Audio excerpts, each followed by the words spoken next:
My guys in Australia, Ambassador John here with you with something very big this time. This is NZ Limited bringing you land in a prime location of Lukenya at very affordable prices. So we have 50 by 100 plots. As you can see, the beacon is here, and we have another beacon over there, all the way down to the valley over there. These are prime locations, a very strategic point. We are just close to the Mombasa Highway. We just next to the Greater Eastern Bypass. We have Desta University just over that hill there. We also have the Lukenya Academy, and this is their lands that border here. Now, we do have power here. As you can see, there are power lines here. It's a land ready for development. Now, this is your opportunity to buy land. Just contact us. Our numbers are there. Make sure you grab yourself a piece of Kenya from here. Thank you so much, and God bless you.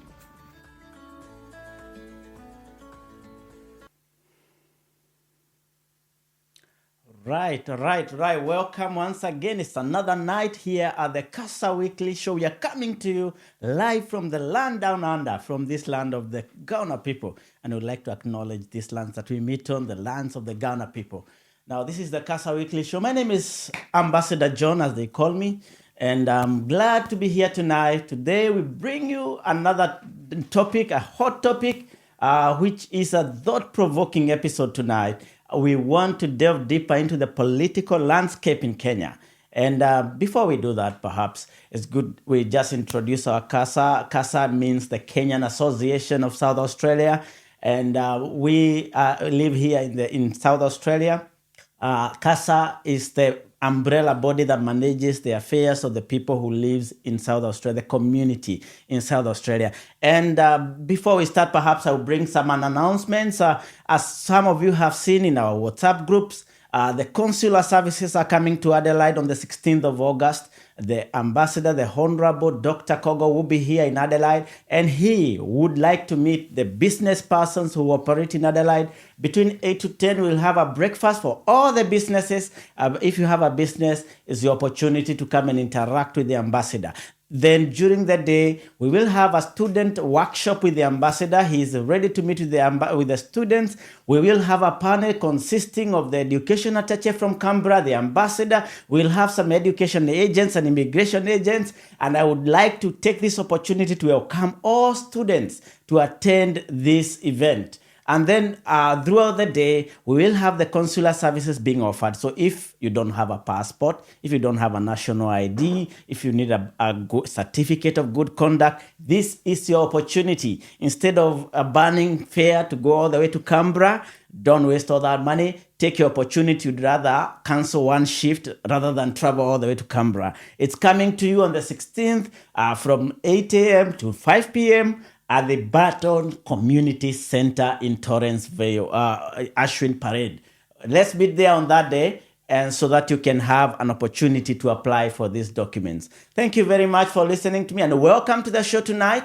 And tonight, as I said previously, we are discussing the political landscape in Kenya. And I'm flanked by two people here. One of them is a Gen Z, and the other one will introduce herself as well. I think we start with the ladies first.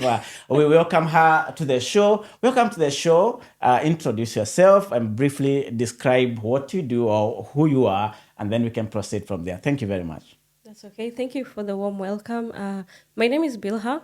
I am a Kenyan living in South Australia, and as a concerned Kenyan citizen, with family living there, and hopefully in future retire there.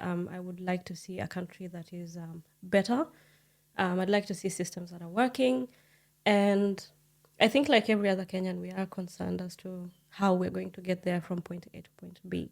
So if more conversations, not less, and I think everyone has something that they can say that is useful here. So yeah. Thank you, and welcome to the show, Bilha. That's all right. We can't wait to hear the insights you have to bring to us tonight. Apparently, I'm a millennial. I didn't even know that. You are a millennial. You learned that tonight. Yes. Awesome. And on my left, I'm flanked by... My name is Joe, Gen Z. As for me, what is happening in Kenya is quite a good sight to witness. When the ground is hot, and I think it should get hotter. A good example is Johnston Muthama. I mean, Johnson Sakaja a few days ago, he received it quite well. For an example of um, systems that are not working, so people have to die, and then he comes for sympathy votes.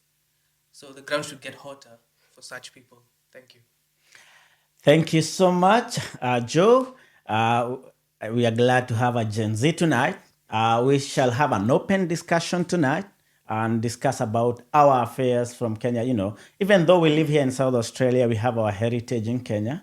And like they have rightly said, if the systems are working in Kenya, we are glad for our kids and for our future generations. Now, we have seen in the recent past, there have been a lot of protests from the Gen Zs, but it's better to understand from someone who has been part of this protest. What is the reasoning behind this protest? Where did it all start? Could you kindly, Mr. Joe, give us a brief overview of this protest and what the Gen Z population is agitating for? I think the Gen Z people are advocating for change. Things cannot continue the same, where you walk into a hospital, no doctors, yet there are quite many Kenyans who are educated in the field of being a doctor. Any systems just work for the Kenyan people. The Kenya is for Kenyans, and it should work for Kenyans first before it works for like anyone else outside. So we're agitating for good governance. But let me ask, why now? Why not now? Ooh, yeah. Why not? Why not? Better late than never. Why not? So now is the best time. I think it's because of the finance bill that triggered everything. But after the finance bill fell down, we were like, why should we stop here? Let's push on. Let's finya. So I think people had ended up finya after finance bill, but that was the trigger. Yes, and I think everyone here is synonymous with the finance bill. Now, Yes. coming to you, do you think what the Gen Zs are saying is justified? Yes. I think finance bill was just one of the many, one of the many, we say dimensions, or one of the stones that built what's culminated as the protests. But I think the biggest thing was misappropriation of funds. I've never flown a private jet, and it is concerning if apparently taxpayer money is being used to fund that. So I think finance bill was just the nail on the coffin, and I think people have just had enough.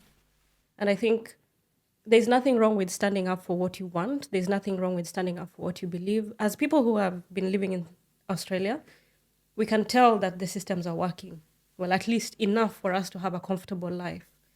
It's not cheap, but it is comfortable. And all we want is to see our country heading towards that direction, because change will not be a switch. But let's talk about these protests. Yes. We have seen a lot of protests. However, do you feel that the protests are working? Yes and no. It depends on how you look at it. Yes, because now finally the government is starting to actually pay attention, that Kenyans know what they want, and they're willing to go to the street for it, because it seems like protests are the only things that the government listens to. So sometimes you have to meet them where they're willing to actually listen to you. And I think this is probably controversial, but there's a point where it gets to where you have to be willing to have a conversation as well. So you can't just protest all the time. Doesn't mean it's not working. It is working. We have seen changes being made. Maybe not the changes that we want, but maybe this is the only language that they understand. Yeah. Yeah, coming to Mr. Gen Z. Like the same. Do you think you're achieving your goals? Yes and no, to some extent, yes, because the finance bill fell. No, because the president is like playing mind games with us. He's firing some CS and then bringing them back. That's a waste of our time. And so such things as a Gen Z we don't want to see. Did you say it's a waste of time? So you think what the president has done is a waste of time? Hiring and then rehiring them again. Are there any positives that we can get out of it? You can't don't fix think so. You can't fix this. Like, you can't fix a car by replacing the part that was broken to begin with. You don't give it a different name and put it back in and expect it to work. That doesn't make sense. I think what you said is correct. If a car is broken, you replace the part that is broken. Yes, With a different new part. with a different part. A But wo- there's a a working time part. where there's nothing to replace. You have to. That's why cars are written off, because you can't fix it. And not all of them are written off. Some you can fix. Yeah, but most of them are. Yeah, because I think it's important we also discuss what are the pros and cons, because the protests, at some point we need to check, is the president listening? He struck off the finance bill. He listened, and I think it should be a two-way process, give and take. So he took away the finance bill. What have Gen Zs given in as a gratitude for it? Am I supposed to be grateful for you doing your job the way you're supposed to? Like that is literally your job. So I'm supposed to be grateful because you're doing what you're supposed to do? No. Do your job, the one we're paying you to do. However, let me ask, the finance bill is part of doing the job. Yes, there were some articles there that were flawed, but they were basically doing their job. You can't say they were not doing their job. I don't think the protest was mainly the finance bill. It's a culmination of things, one by one, bit by bit. It wasn't that Kenyans just saw a finance bill and they were like, yeah, we're done. This was a build-up. It was post-election violence. It was the rising cost of living. It was politicians spending a lot of money buying expensive cars and entourages of Land Cruisers, people call them V8, Land Cruisers, and unnecessary spending of our money, which we're just not okay with. And I think the finance bill was literally the nail on the coffin. People don't just wake up and they're upset. It's always one thing happened, and then another thing happened, and then another thing happened. Eventually, there'll be a trigger. So the finance bill was a trigger. It wasn't the main cause. And as a result, now we're having more conversations about what is actually wrong with the system that we have. All we want is to see a change. We just want to see things actually working. Right. When was the last time you contacted your politician and found them? Ilibidi tuwasalimie kwa Twitter so that they actually realize that we can actually reach them. So just That's saying. right. Yeah. From your perspective, do you think there's anything good we can get out of the government after all these protests? Not at all. Because, I mean, the president goes and withdraws the finance bill and then goes ahead and keeps repeating to us, hey, if you had the finance bill, you could have. So, I mean, I think it's the pressure that made him withdraw. But for him, he didn't really want to withdraw it. And that's why he keeps on reminding us, hey, with the finance bill, we had set 100 billion for this. Oh, with this finance bill, we had done. So clearly he's not listening. I think it's just the pressure that is too much. You can't say he's not listening, because bringing down the finance bill at least shows he's listening. It's just that maybe the response is not what the Gen Zs wanted. Now, let me ask you then. Yeah. Do you think he's listening? Well, it depends with the way you think about it. For example, if you take it from the perspective of the finance bill, we saw him listen. He was called to Twitter, to X. He came. He answered people's questions. So it depends with what you're talking about and what he's not listening to. No, I thought he claimed he didn't come to X and found nobody just a few days ago. So I was what are you there. saying, man? I was in X myself. I was in that But discussion, recently- and I had him. Recently, Yeah. rally, Yeah, he claimed that he came on X and found nobody. yeah. That's So politics. is that the guy you're saying is listening? That's politics. But let's look at it this way. We've talked about their pros, good things that we get out of the protest. Like we stopped the finance bill, the protest. Yeah. However, there's some cons. For example, the economy. I just came from Kenya Yeah. about a week and a half ago. Okay. And I saw this. I was part of this protest, and I was not protesting. But Failure. from where I was, You should have. from where I was, From my point of view, I'm a Yeah. business person. Yeah. But from my perspective, what I saw is a stall on the economy because I am paying staff to work for me and they are missing work 2 days in a week.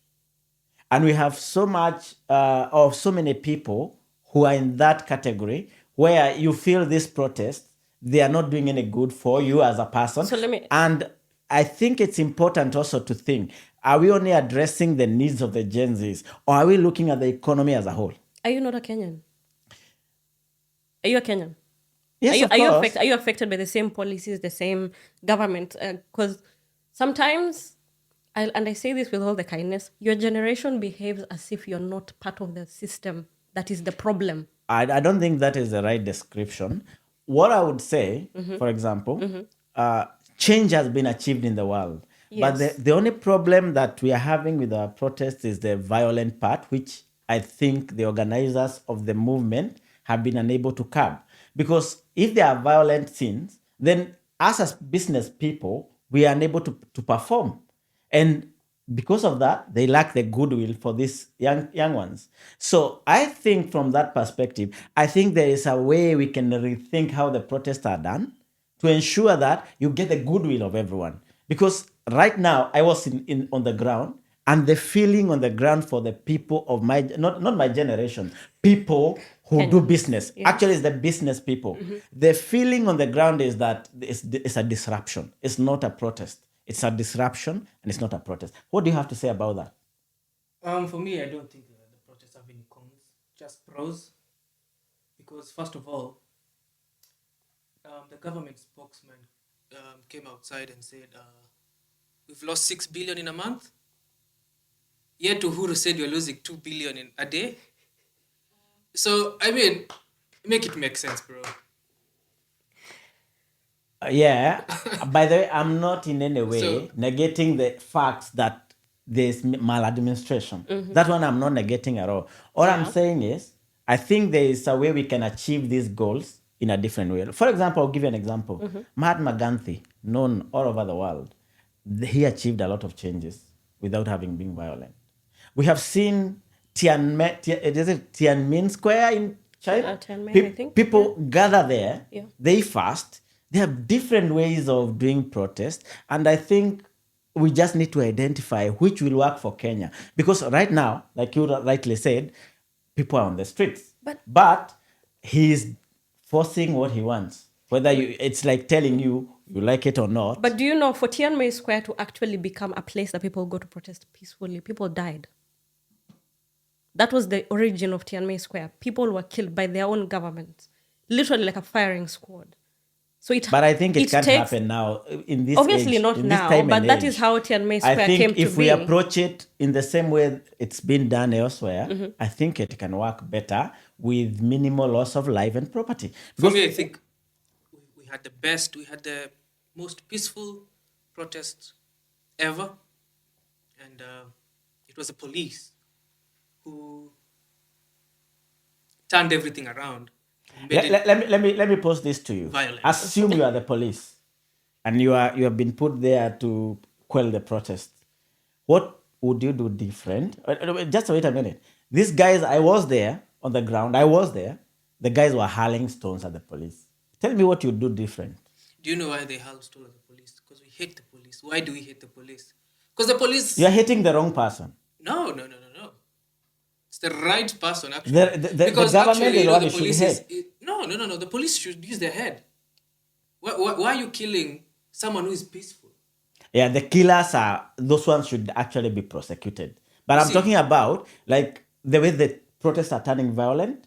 Most of the time is because the protesters also. But let me ask you. There's some portions, there's Let some me ask you, pockets what where is people are. stopping- What is stopping the police from actually guarding the ones who are peaceful and arresting, picking those who are breaking the... You know, the other name of police is law enforcement. Why are they not enforcing the law? Arrest those ones. They have cuffs for a reason. Arrest those ones who are breaking the law. Leave the peaceful ones to do what they need to do. Because Yeah. they're actually exercising Violence. their right?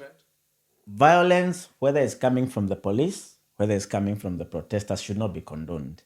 So what I'm saying is, So it should not be condoned. yeah, it should not be condoned.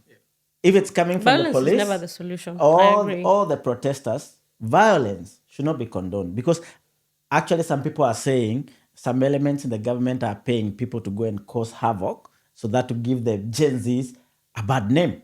And that's why I was saying I think there's a need to rethink how the protests are done, because they have been hijacked Well, there's by also a need to rethink how policing is done in Kenya.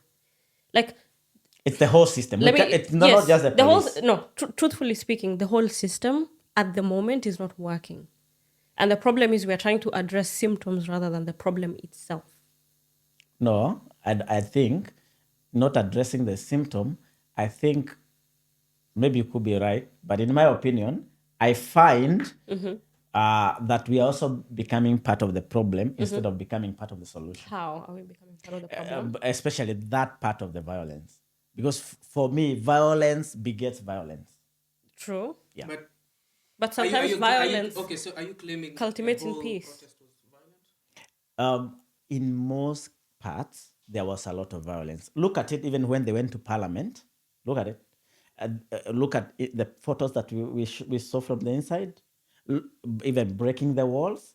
And in my opinion, entering parliament, Okay. if I was It's leading been- the demonstrations myself, I wouldn't have led them into It's parliament. been more than a month or so. No one has gone to jail. We've not had anyone being arraigned in court. He was found. People are turning up dead. Yeah, and that So, is is that the government it's a that huge you're- problem. I'm not advocating for the government. I'm only talking about arresting the problem and becoming part of the solution. And So that what do you guides think? our next What do you discussion. think? Yeah, what do you think is the problem? I know we're supposed to talk about how the government responded. Yeah. But if we don't understand what the problem is, how are we ever going to fix it? How? What do you think the problem is? Ooh, that's a long list. Okay. First, in my very little knowledge that I have managed to gather over the few years I've been alive, we adopted a system from colonialism that was not an innate part of our culture. So we adopted a system that has been developed over thousands of years in a different continent. Now, the day Kenya became Kenya was when the British drew the boundary and said, this is Kenya. Right? We never had any unity in tribes. Let's be real. We are a tribal country, right? We can sit here and say, oh, no, we are Kenyans. No, we are a tribal country. We are primarily tribal. That is our social structure. That is our political structure. That is our economic structure. It is tribe. Now, we have tribes whose sole leadership structure is based on who is at the top of that tribe. In Europe, for example, and I'm using Europe because Europe is primarily the continent that did a lot of the colonization. In their culture, it was normal for someone to come from a different land, conquer them, and subjugate them. That was part of their culture. So uniting Europe to have like one ruler or something, like for example, when Julius Caesar crossed the Rubicon, he was the first person who, not first really, but he was among the first people to actually try and unite the tribes of Europe. For them, it was normal. And then the taxes were imposed on them. When they were colonizing us, they did the same thing, tried to unite the tribes, put them under one system, and police and tax and all that. So we are adopting the system that is not part of us. So that is the root cause of why we cannot get along. And that is why up until now, people will still think, kama si mtu wetu at the top, they were not getting something. But what Gen Z are doing, this is the generation of kids who are brought up with names like Jaden, with 2 English names, and parents who are intentional about not tribalizing their kids. That is why you're seeing people standing up, because they have nothing to lose. They don't have a loyalty to a tribe. They don't have loyalty to, that communal, like, tribal thinking culture.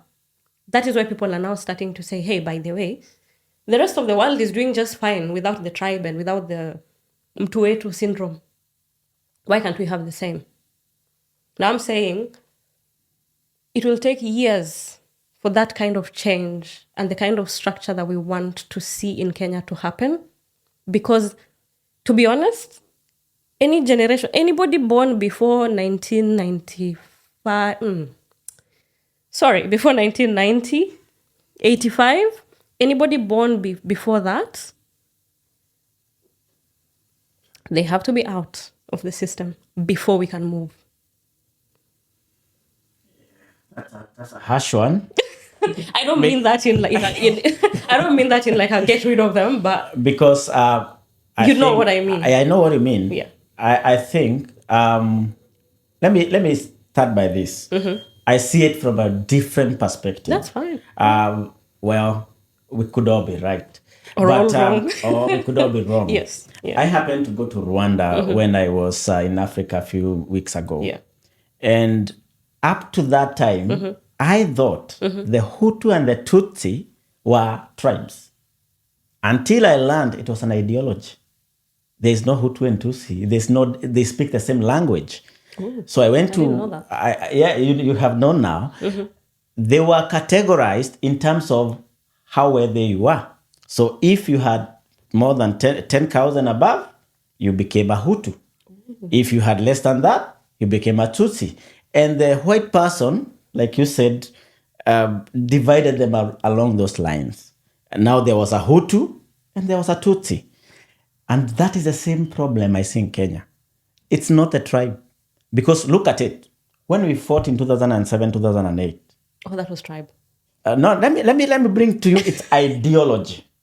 I'll bring it to you. Fair. It's ideology. Because the same people who fought 2007, 2008, they were buddies in 2013 when President Kenyatta and Huruto came in.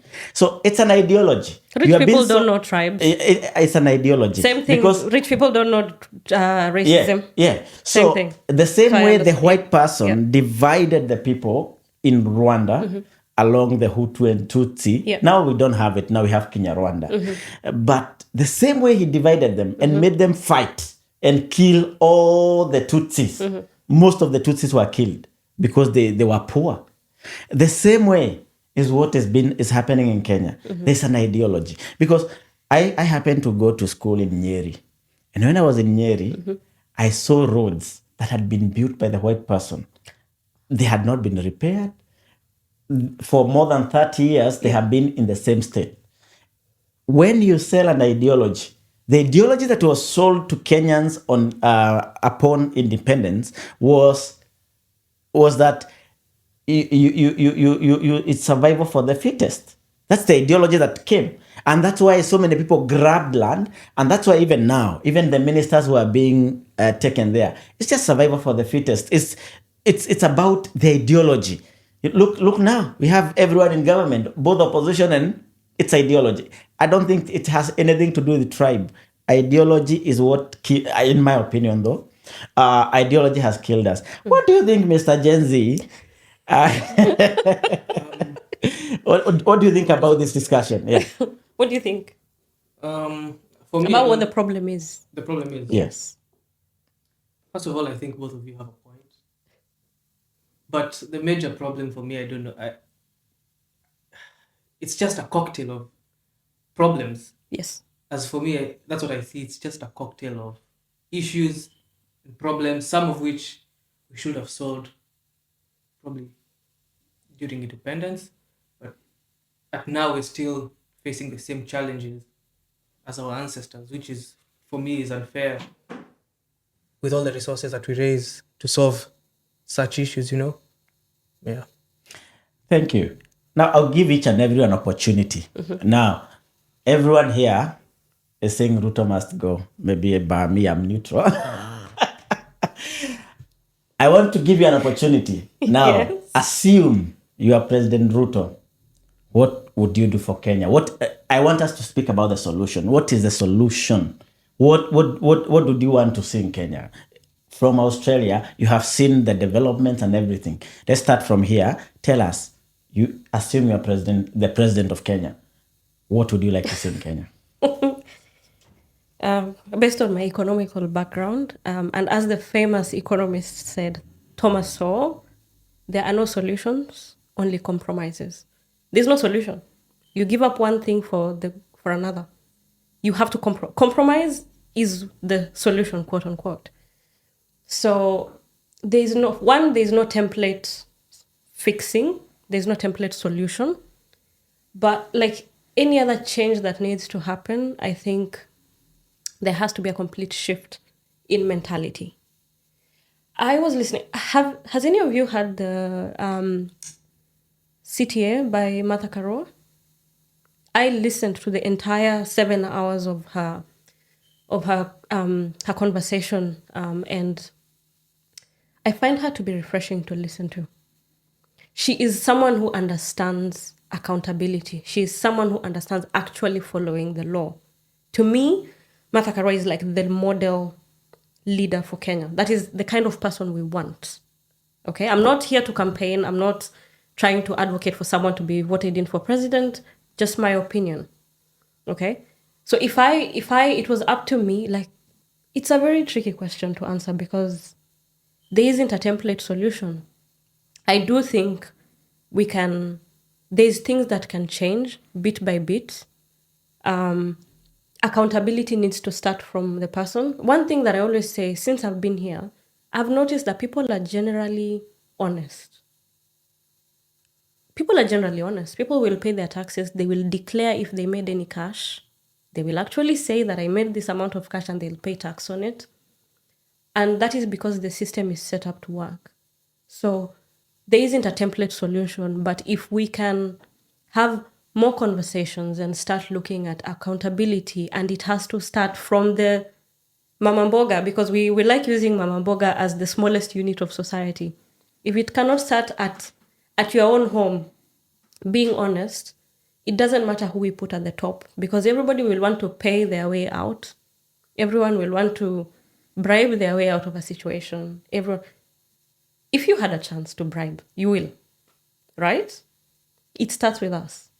But it's so frustrating when there's a like a government service that you have a right to be given, but you have to pay someone for you to get something that you legally have the right to get.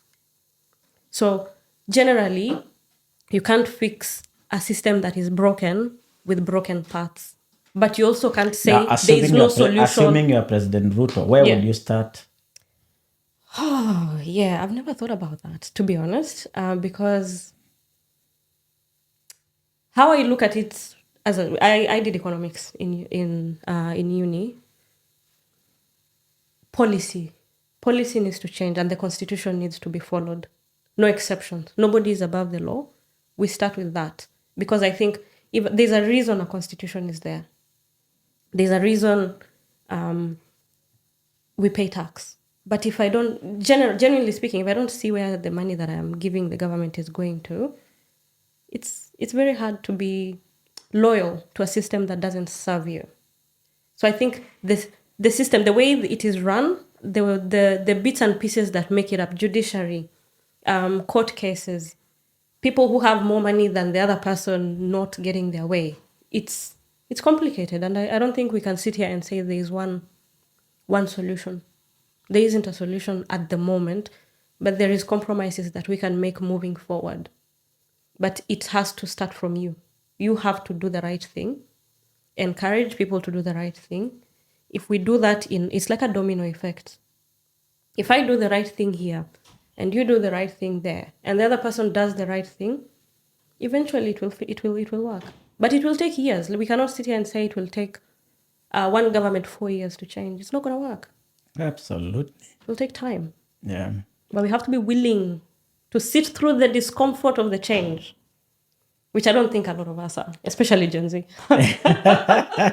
They want change right now. They want now. But, like Uber. Uber Eats. They say Yes. the journey of 1,000 miles begins with one step. Yes. And that one step is what we need.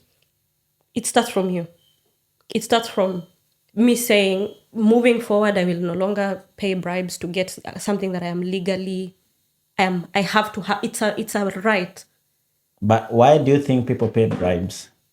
Efficiency. They want quick. No, efficiency. Mm-hmm. If the system was efficient, no one would pay a bribe. even if it took time. Yeah, let's talk like, for example, passport. Me, I paid. I'm not even gonna lie, I paid. I am part of the problem. But for example, here in Australia, if you want to renew your passport, you don't even need to go in Yeah. person.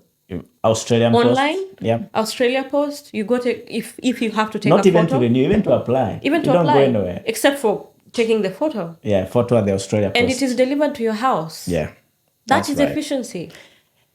Wow. But I think it's so many bits and pieces of the system. entire conversation. Yeah. But it has to start somewhere. Wow.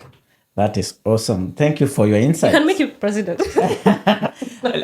We'll make the audience the judge to see if you can make a good president. Coming to you, sir. But before I come to you, we've talked about passport. And I want to remind our viewers that passports will now be issued in Adelaide on the 16th. So if you're watching us now and you don't have a passport and you would like to apply for one, the consular services are coming to Adelaide on the 16th of August. They will be at the Barton Community Center, and we applaud leaders like our ambassador who is doing the right thing. Like you're saying, system are working here in Canberra. Thank you so much, Ambassador Dr. Kogo, for bringing the services to Adelaide. So on the 16th, if you have any issues with passport, driver's license, a national ID, birth certificate, good conduct, whatever it is, come and meet with the immigration officer. What if someone isn't in Adelaide? The what? What if someone is not in Adelaide? The consular services will rotate across the states. So even if you're not in Adelaide, you don't have to come from Perth. Perth will get their data as well. And also, I would like to mention there are some people who have applied for passports previously and you are waiting. Inbox me if you're in that situation, and I'll inbox you the number of the immigration officer so that you can talk to them. They sort out your case. I have been told anyone with such an issue to ring the immigration officer, inbox me and I'll give you the number. For those who are waiting, that is if you have taken your biometrics. If you have not taken your biometrics, wait for the 16th. But if you've done everything, including biometrics, and you're waiting for such a long time, inbox me. Thank you so much. Coming to you, Mr. Joe, thank you so much for being here. Assume you are President Ruto. We want solutions for our country. Assume you're the President of Kenya and you want to fix it. Where do you start, and what is your path to success in Kenya? I think all the answers are in the Constitution, and we just need a dictatorship of the Constitution. Have you read it? Have you read it? I haven't read it 100%. I can't claim I understand the Constitution 100%, no. But the little bit that I understand, it's enough for me to know that they're not following the Constitution. And so we just need a dictatorship of the Constitution, someone who will follow the law. Can you just, in a nutshell, tell us where they're not following the Constitution? I mean, like court orders. They don't follow court orders. So that's part of the problem, yeah? Yeah. Because what are courts for if you're not going to follow the judgment? And so, we need a dictatorship of the Constitution. That's it. Done. So you wouldn't be opposed to a dictator in Kenya? I said a dictatorship of the Constitution. As in, people to follow the Constitution. The law should cut across from the rich to the poor. But it doesn't. Exactly, that's different what I mean. rules for different people. And it's good to compare. For example, here in Australia, we drive without any police on the roads. Because if you speed, if you run the red light, a police officer could be in plane or there could be a camera. So there's that self-discipline. And that's what you're talking about. If the Constitution can be engraved in our hearts such that we are eating and everything is the Constitution, you're saying that is a path to success. Actually, we should be okay. But the problem is people don't read the Constitution. Like I assume most of you in this room and our audience have not. Yes, people don't read the Constitution. We won't sit here and defend something that is true. People probably don't read the Constitution. And that is why civil education is really, really important, which I applaud the Gen Zs because now the entire movement of change in Kenya is labeled Gen Zs. And maybe not everybody in that movement is actually a Gen Z. But taking advantage. People are taking, no, not taking advantage. No, there's some people taking it. Like now, Yeah. we know for a fact, Yes. the beneficiary of the movement, who is it? Raila. Come on, man. No, Raila. you didn't. But We know for a fact. Well. So true. Gen Z is labeled now. That is the name of the movement advocating for change. Fine, let's call them Gen Z. Let's call the movement Gen Z. But then now they're advocating for something to be done. This is the first time people are standing up for themselves. Yeah, and from where I stand from, I think we should address every issue and how we want them done. For example, both of you here, you've seen how the systems work here.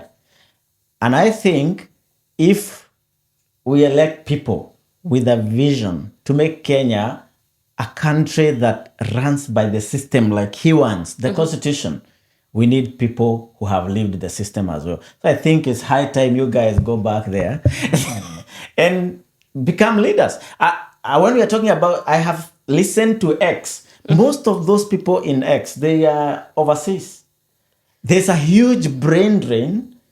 People coming from Kenya to come and live in other countries, and they are not developing their own nations.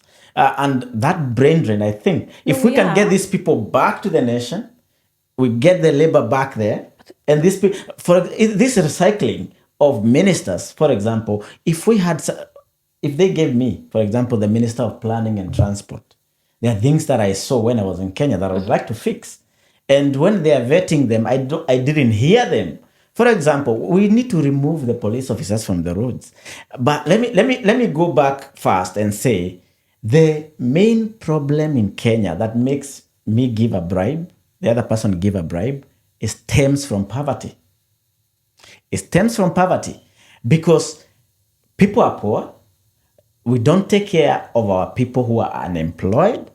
Look at Australia. If you're unemployed today and you're an Australian or permanent resident of Australia, you go to Centrelink every 2 weeks. You get money. But we don't have such a system that takes care of the people who are unemployed. And this leads to poverty. These people who are on the streets, because they do not have a job, turns out to be thugs. Because they need to survive. How else are they going to survive? They will steal. So poverty, in my opinion, is one of the major issues that we need to address. We need to ensure that wealth is distributed to the poor. JM, if you people know about a person who lived, was called JM Karaoke. I know JM. He said that Kenya is creating 10 millionaires and 10 million beggars. Back then, there was not a huge population. And I think now we have 1 million millionaires. And what is the population of Kenya? 57. Yeah. 57. The rest, 50 million beggars, 50 million beggars. We have a small percentage of people who can make it in life. But the rest, go to the street of Nairobi, even walking along, especially at around 5, it's a problem. I was walking along the streets of Nairobi. I almost got hit by a car because there's nowhere to walk along. People are walking everywhere. There's hawkers everywhere. And when you walk on the road, the cars are moving. I was almost hit by the car. So one of the issues that we need to fix is poverty. And if we address that there is wealth for everyone. Like, listen to the people being vetted. I listened to Joho. He said he has 2.3, his wealth, net worth, 2.3 billion. And that is what we are saying. We are creating so many millionaires. A few of them are a small percent, but the majority of the population are poor. So what's your suggestion for fixing? this is how we fix. Yeah, it's all right. It's an open discussion. Fix, though, but we can fix it. okay, how? We can fix it. For example, we have a system that works in Kenya. I went through the expressway. A car is just fixed with someone. It is just detecting it automatically, and the doors open and you pass. You're not stopping anywhere. Yeah. If that can work, what will stop a speed camera working in Kenya? Collect money from the people on the road who have cars, the rich. Collect money from them. Then use that money to pay those people who are standing on the roadside, the hawkers. Give them incentives. Remove businesses from the roads. Let them be in a market. Here we have markets. Every Sunday we have a Sunday market in my area, in my locality, and I think in most localities, we have markets that are designated. Why not do that in Kenya? Especially remove people from the streets. Build an economy underground as well. Collect money. I have gone to several countries. I've gone to, recently I went to Singapore. They have built an economy underground. There's train networks everywhere. Why not do the same in Nairobi? Yes. Fix the people, Now, just remove wait, them from the top. Wait, talking about Singapore. Yeah. How did Singapore get to where it did? Tell us. Singapore was known as a very corrupt, like it was like no one wanted to be there. So it took one person who came in, cleared the entire government. It was basically firing squad. Anybody who's been corrupt, anything. It took a dictator to take Singapore from nothing to something. Now Singapore is the destination. It's up there right now. Even their dollar is higher than ours. Exactly. Yeah. It took someone being the decision maker and saying, wait, something can be done. To a degree, Rwanda is doing the same thing. And please don't throw stones. I know Rwanda is a dictatorship. Okay, cool. I think that's what maybe we need. we need a dictatorship. I'm just But they saying. had an election just the other day. And you won. No, but it has 99%. to be someone who is genuinely interested in the well-being of the country. Not someone who is trying to profit From the country. Yeah. But we are so fixated on mtu wetu, vitu zangu, that no one wants to give up something for someone else. And I don't think okay, let me word this correctly, because please don't throw stones. There's a reason the world is set up the way it is. There's a reason there's people who will have more money than others. There's a reason there's people who will go into the system and their job will literally to keep it running. And there's a reason there's people who will never make it up there. It's not entirely a bad thing. You just have to maximize the use of the skills that are there. For example, not everybody can be a manager. Not everybody can be a CEO. Not everybody can be a policeman. Not everybody can be a nurse. Not everybody can be a politician. There's a reason we all have different talents. The trick is to use the talents that everybody has to contribute to the larger good of the society. I respect Mama Mbogas because these are women who make do with very little. If anything, women are actually much, much better at economic planning because we have to think about the kids. You have to think about resources being equally distributed in the family, right? So we have to take into account the fact that not everybody will be a millionaire. Not everybody will be. But it doesn't mean everybody cannot have a comfortable life. To at least not live hand to mouth or live begging.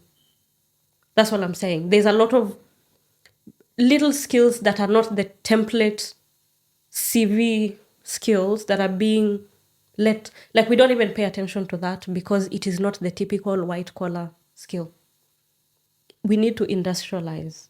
There's people who are willing to work. Kenyans are willing to work. If there's anything we are known for on the planet, is that Kenyans are hardworking. But, why is it not fixing our economy but then? in other people's countries? Exactly, but it's not working. It's not working in our own country. Why? Yeah, brain drain. There's brain drain. There's how hard it is to set up an industry in Kenya. How many international companies have gone to Kenya to set up, and the amount of bribes that they have to pay to even start outweighs the benefit of even starting the industry there to begin with. So we don't have a friendly environment. And I think they should adopt don't. Like Australia. Anyone can start a company in Australia. It doesn't matter. You just need someone to be having an address here. And that's all. They don't have those stringent, We need to borrow from the countries. I beg to differ, but that's a conversation for another day. Yeah. It is not that simple to start a business in Australia. It is possible, but it is not that simple. You can see me because I am a business person. I have a company here, so I know. That's fine. Yeah. So the thing is, we need to look at what is working and then implement it in Kenya. for example, start with a simple thing, like I said, poverty, because even some people steal road signs just to make a living. Yeah. That sounds fun. Yeah, we have good roads. Please don't go but stealing signs. yeah, they will Yeah. to sell us scrap metal Yeah, and earn a living out of it. So if we eliminate poverty, especially ensure that we do not have people who go hungry any day, then you will not see people stealing. Because the reason why here people don't steal, there's money, there's food. If there's salvos, even if you don't have food, you can go to salvos, Red Cross. This wealth, commonwealth, and that's why they call themselves the Commonwealth. We're There's part of the Commonwealth, We but need there to look isn't for that Commonwealth in Commonwealth, Nesta. What do you think? Yeah, you're very true. Basically, I think things need to make sense in Kenya because, for example, the Royal Adelaide Hospital, I was doing some research, cost about 2 billion construction, $2 billion. And in Kenya, we've taken about seven, what do you call it? Eurobonds, each at 2 billion, yet we have nothing tangible to show for them. And so if we can see a hospital here for 2 billion, fully equipped, has employed over 6,000 staff, and we have had the same opportunity with 2 billion 7 times, and we have nothing tangible for it, it doesn't make sense for me. And so I think it's such things that we need to rectify and make sure that the money goes for what it is intended for. Yeah, and you see, so many people come with a vision. Like when I listened to Sakaja, I knew he would fix Nairobi. He was so sweet talking to us, and I thought he would fix Nairobi. But one thing I have realized in Kenya is that there are cartels. You may have good intentions. Wait, how long did it take you to realize that now? I know, I have always known. And that is why we have leaders. Even Alfred Mutua, he is ex-Australian. So he knows the system. Sakaja had very good intentions, and many others. They usually have good intentions. But in Kenya, even a cleaner has rights. You are the minister, but a cleaner will be dictating to you. So we need just to fix that system to ensure the people who have been given mandate, they are using their manifesto, or maybe they can base themselves from out. Like they can appoint me Minister of Transport and Planning, and I can base myself in Canberra. You really want to be Minister of Transport? I would like that, because that is one area I would like to fix. And this is how I fix it. I saw it in Rwanda. I have been to Rwanda and I saw it. They have speed cameras. That was amazing to see. It's Africa, but there is order. There is no theft in Rwanda. And I don't know how they have eliminated that. In Rwanda, you can basically walk with your phone in your hand or even talking and nobody will steal it. And that is a culture I think we need to applaud, and we need to see it happening in other countries in Africa like Kenya. Well, but the problem is there are people who benefit from the mess. Yeah. Well, okay.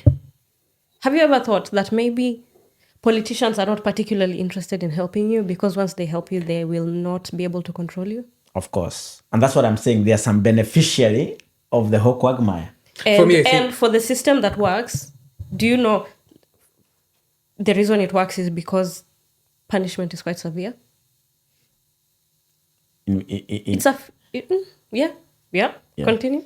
For me, I think it's probably our leaders are influenced by some powers that be outside the country. True. And they have our system. I mean, they have our politicians in a position that they cannot do something right for the people.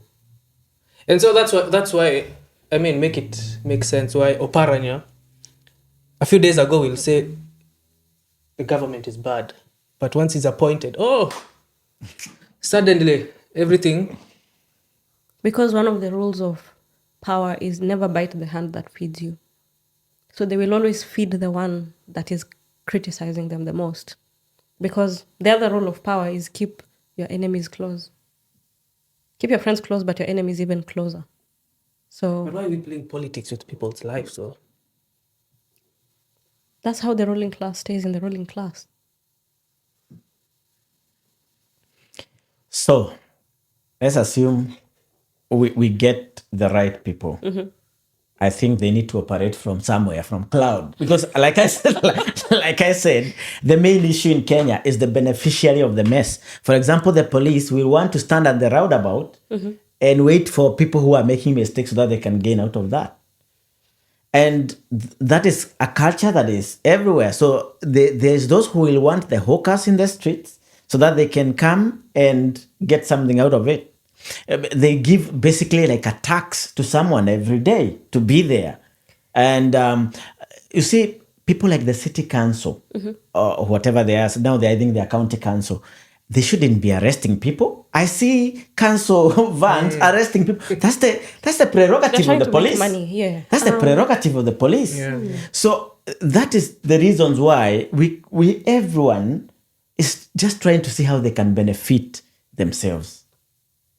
And that is what I think we need to kill. If we are to provide solutions as Gen Zs, these are the issues we should be addressing. Ensuring that, like you said, it starts with me, from the grassroots. That's where it's starting. Change is happening from the grassroots, that I will not give a bribe. I would rather be late.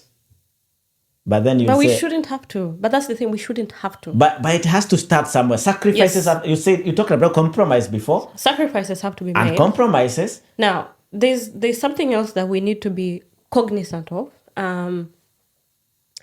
Our parents, they grew up in an age where there wasn't a lot of information, and anything that they knew came from what the government wanted them to know. That is why information is power. So, in general, there's a generation, and it's unfortunately the majority of the people who are in power, most of them came from a generation of, yeah, but the news said this, so they believe it. They don't care to research. They don't care to find out. They don't care to get a secondary opinion. Let me ask you, just random question. When you go to a doctor and you're given a diagnosis, do you ever stop and think to go to another doctor and see if you can get a different diagnosis?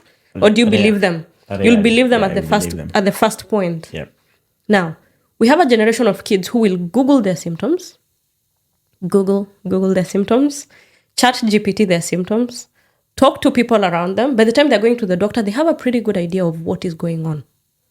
So when they go to a doctor and they get a different diagnosis, they'll be like, by the way, I went to this doctor and this is not what they said. They will ask questions before they actually accept the information that they're being given. So now we have a generation of people who actually research. They talk to each other. We have no qualms saying, by the way, you heard this. Did you hear the same thing? What do you think? We have no problem doing that.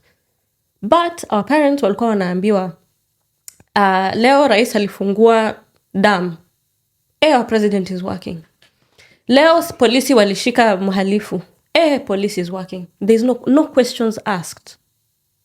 So the moment and that is why I keep saying, unless this generation of people stop being in the system, we're going to have the same problems, because to them, what the news said is law.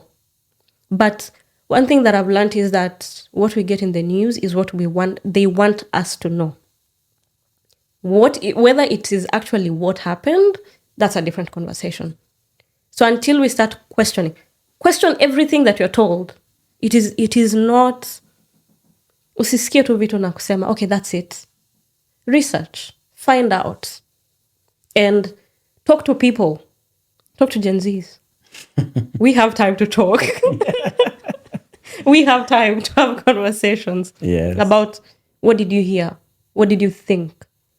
And think for yourself. But it starts with you. I think that is where we need to start. Start with you, but then we're in diaspora. Ushaiona mtu ameenda gym na akona abs within a day?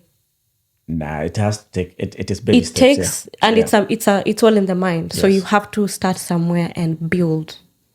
But how many people are willing to go through the discomfort of the change? Are you in any way undermining what the Gen Zs want? No, I'm not. I am in 100% support of them. Should they wait, or they want change right now, mister? No, I think in 2024, where information can be gotten like this, we have the Yes. advantages of internet, everything. Mm-hmm. I think change should happen now. We shouldn't have to be waiting for, let's have a dialogue. Or, yet 2027. things we want are just common sense, follow the constitution to the letter and just do what is right. Because it makes no sense where all the finance bills for Ruto have gone to court and they're unconstitutional, both of them, right? It's last year's. Yeah, so that's proof enough that he's not doing things right. Because if his money raising measures are not going through, then what else will go through?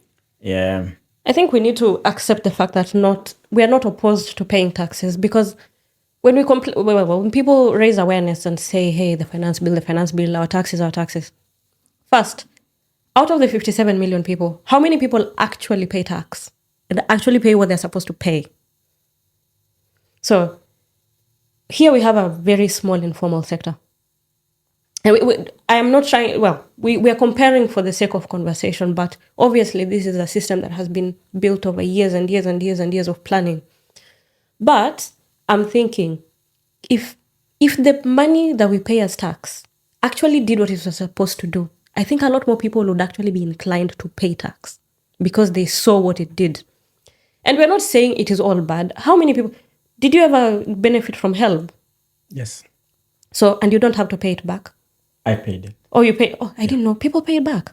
I didn't know. Oh, sorry, man. But, So, kulikuwa na are you a CDF. defaulter? No, I never, nilienda shule. I paid lump sum. I actually paid lump sum when I was coming.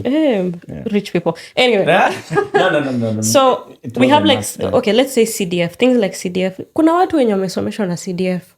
So the system itself, it's not entirely bad, but there's a lot of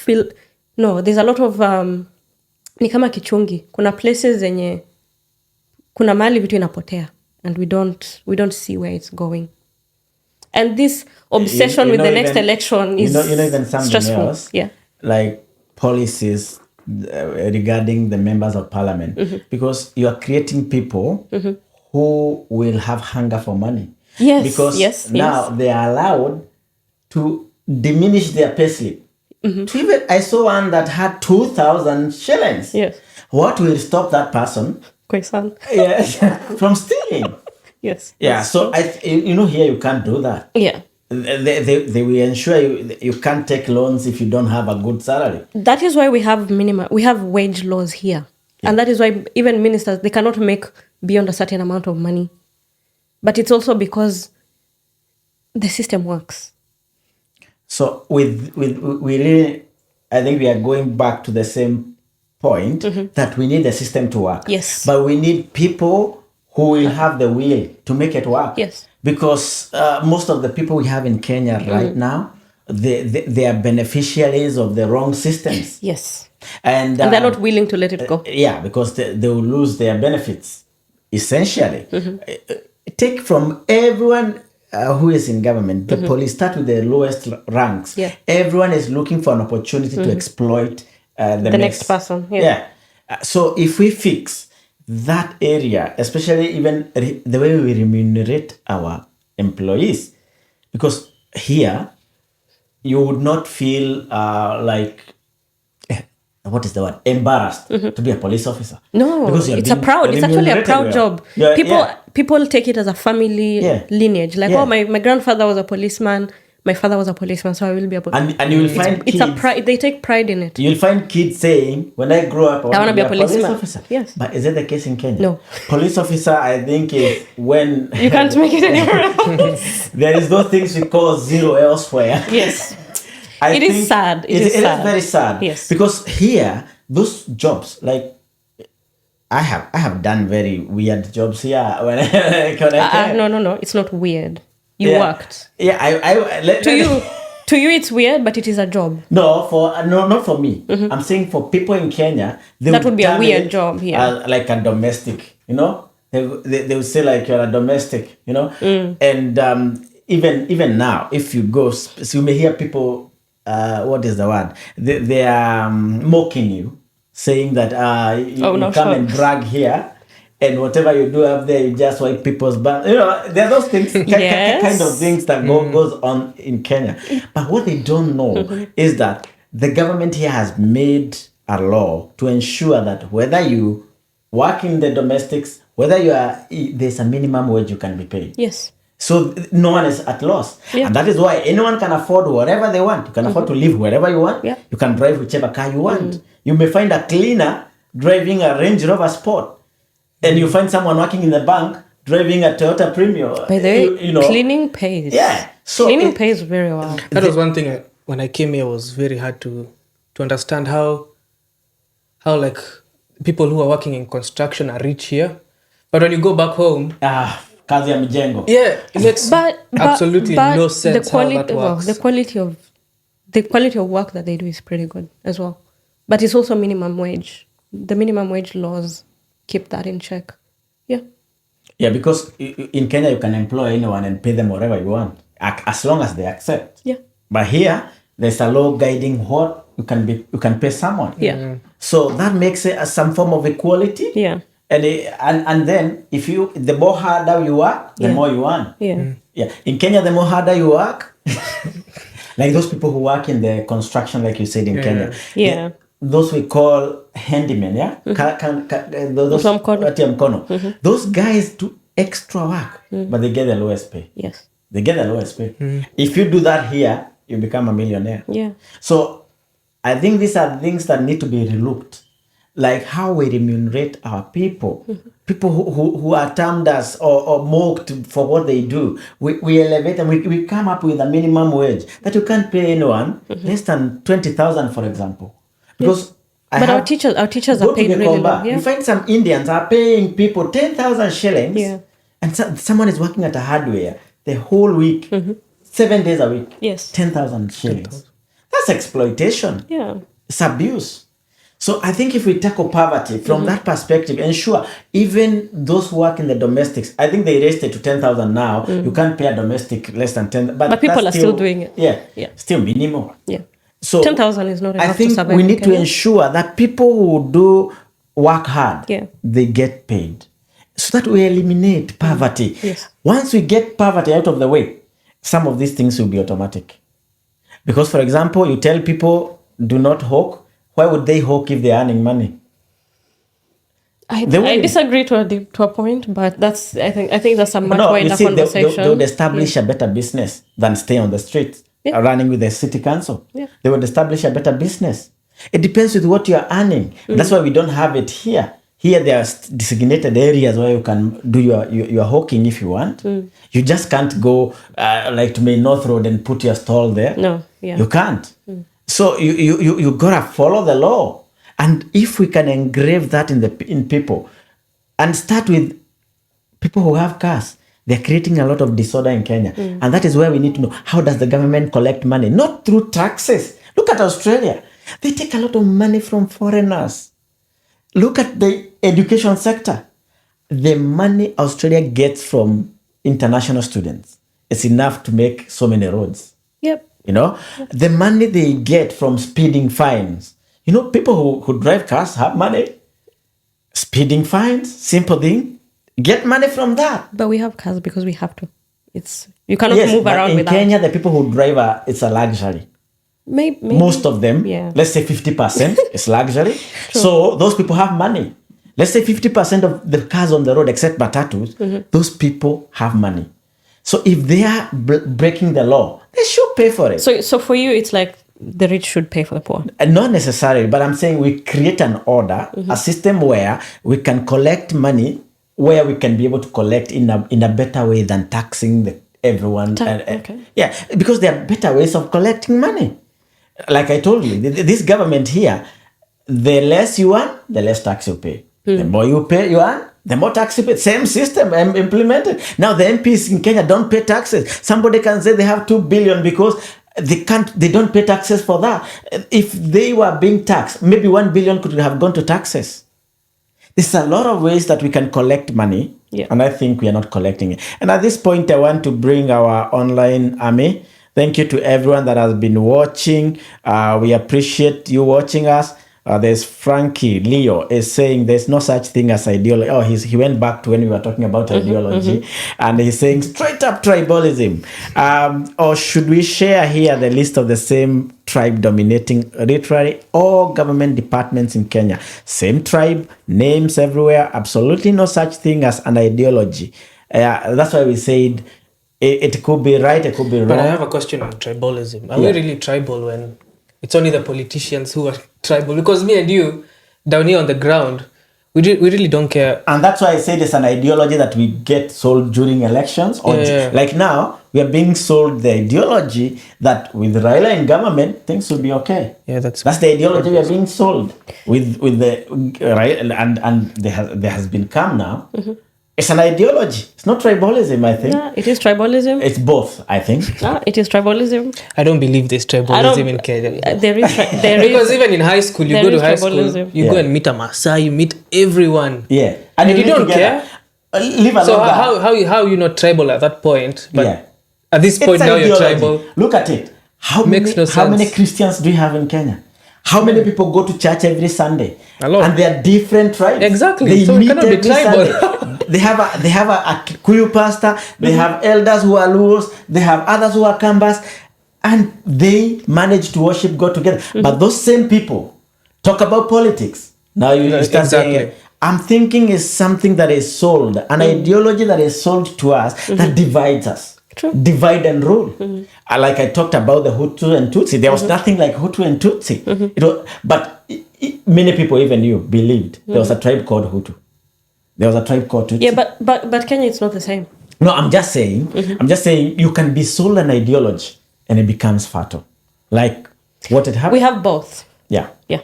I think that is the right way to say. We have both tribalism and... For me, I still think we have no tribalism. Because, but hey, I may be wrong, but I still think we have no tribalism. I think it's just an idea put on us during specific times.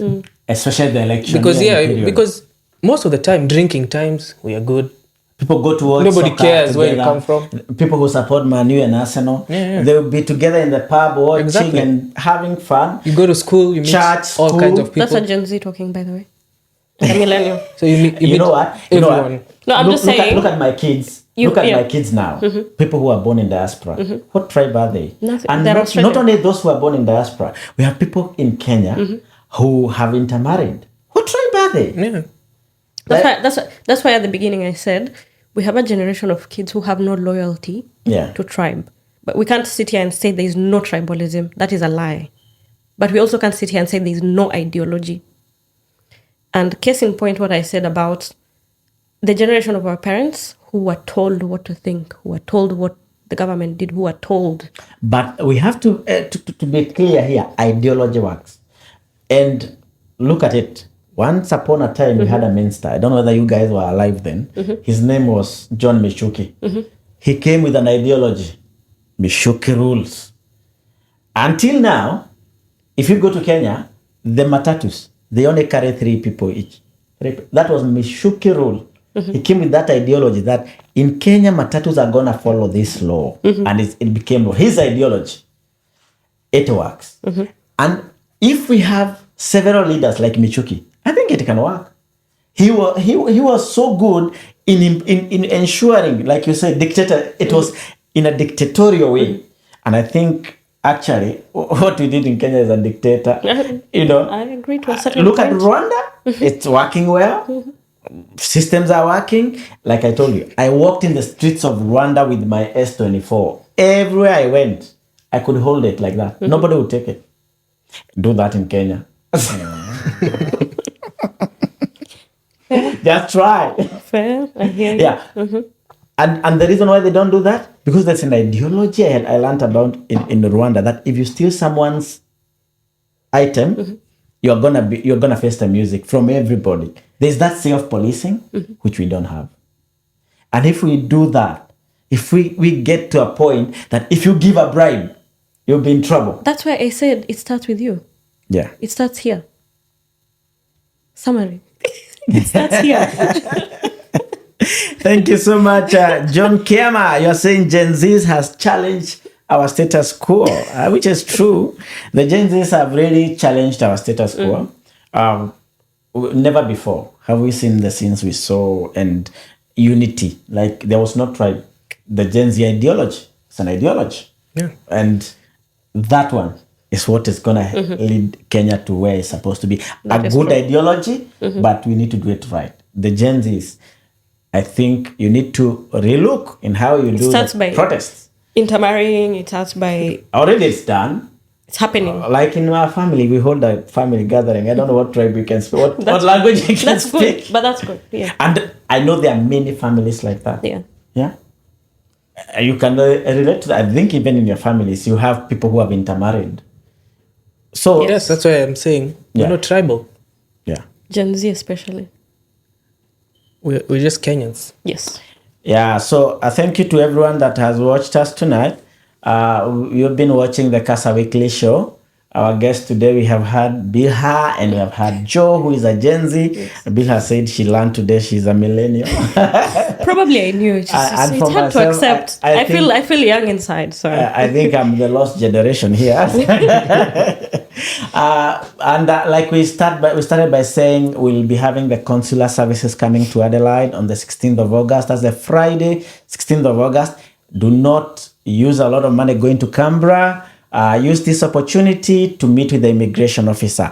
And for those of you who have already applied for passport, you've done your biometrics and you've been waiting for long, inbox me. I'll give you the number for the immigration officer and you can ring them. This is specifically for those people who've been waiting for long and they have already done every bit of the process.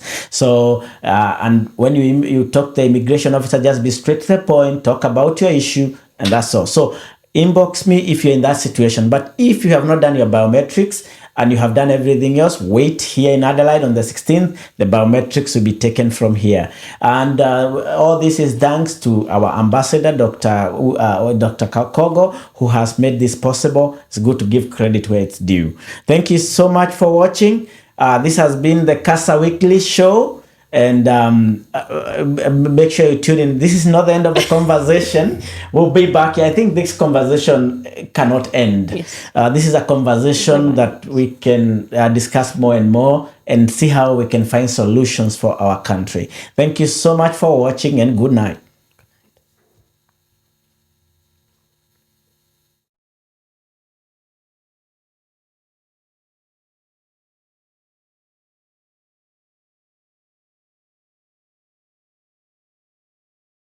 My guys in Australia, Ambassador John here with you with something very big this time. This is NZ Limited bringing you land in a prime location of Lukenya at very affordable prices. So we have 50 by 100 plots. As you can see, the beacon is here and we have another beacon over there all the way down to the valley over there. And these are prime locations, a very strategic point. We are just close to the Mombasa Highway. We just next to the Greater Eastern Bypass. We have Desta University just over that hill there. We also have the Lukenya Academy, and this is their lands that border here. Now we do have power here. As you can see, there are power lines here. It's a land ready for development. Now, this is your opportunity to buy land. Just contact us. Our numbers are there. Make sure you grab yourself a piece of Kenya from here. Thank you so much and God bless you.